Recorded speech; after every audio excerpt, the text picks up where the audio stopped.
श्री राधा रानी और उनका तोता सुखदेव जी के बीच क्या संबंध थे? यह कथा नहीं, एक रहस्य है। एक ऐसा रहस्य जो समय के परे है। राधा रानी की लीला और उनके प्रिय तोते सुखदेव जी की अमर भक्ति की गाथा। व्रज की बगिया में जन्मी एक अनोखी आत्मा। व्रजधाम के नंदगांव में जब राधा रानी बाल्यकाल में थीं, तब उन्होंने एक छोटे से हरे तोते को एक पेड़ से गिरे हुए पाया।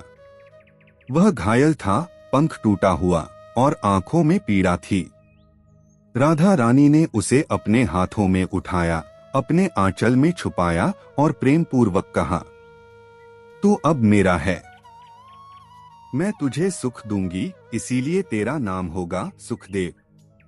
उस दिन से राधा रानी और सुखदेव का अटूट संबंध आरंभ हुआ।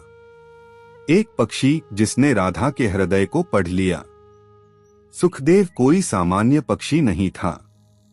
वह ऋषि दुर्वासा का शापित शिष्य था, जिसे अपने अहंकार के कारण पक्षी रूप मिला था।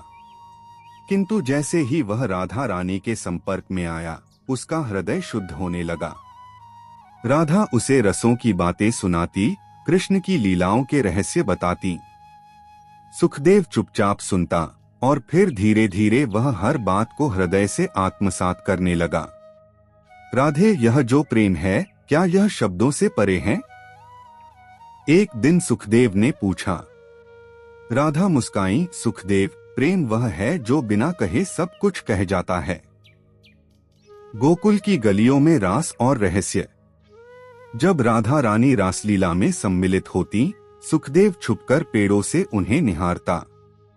वह देखता कि कैसे राधा रानी और श्री कृष्ण के बीच मौन संवाद होता, कैसे दोनों बिना शब्दों के सब कुछ कह देते थे।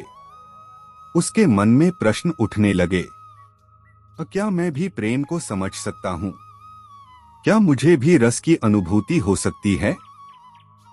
और तब एक दिन राधा रानी ने कहा, सुखदेव, जब तू निष्कलंक होकर केवल प्रेम से देखेगा, तब तू मुझे और माधव को एक ही रूप में देखेगा। विरह की अग्नि में तपता तोता। जब श्री कृष्ण मथुरा चले गए, राधा रानी विरह में तपने लगी। सुखदेव भी उनके साथ वियोग में तड़पता। वह अब गाना नहीं गाता था, केवल मौन था। उसके स्वर में अब मधुरता नहीं, पीड़ा थी। एक दिन उसने रोते हुए कहा, राधे, तू तो राधा है, तुझ में तो माधव बसते हैं, पर मेरा क्या? राधा ने उसे गोद में लिया और कहा, सुखदेव, तू अब मेरा दूत है। तू मेरा संदेश लेकर कृष्ण तक जाएगा, संदेशवाहक से संत तक। सुखदेव जी ने राधा रानी का संदेश श्री कृष्ण तक पहुंचाया। वे वृंदावन की प्रत्येक बात कहते गए, राधा की पीड़ा, गोपियों की तड़प, यमुना का सूना बहा। कृष्ण ने सुखदेव को देखा और कहा, तू केवल दूत नहीं, तू मेरा और राधा का साक्षी है। तू उस प्रेम का गवाह है जो युगों युगों तक अमर रहेगा। सुखदेव का संन्यास। कुछ वर्षों बाद सुखदेव ने तपस्या का मार्ग अपनाया।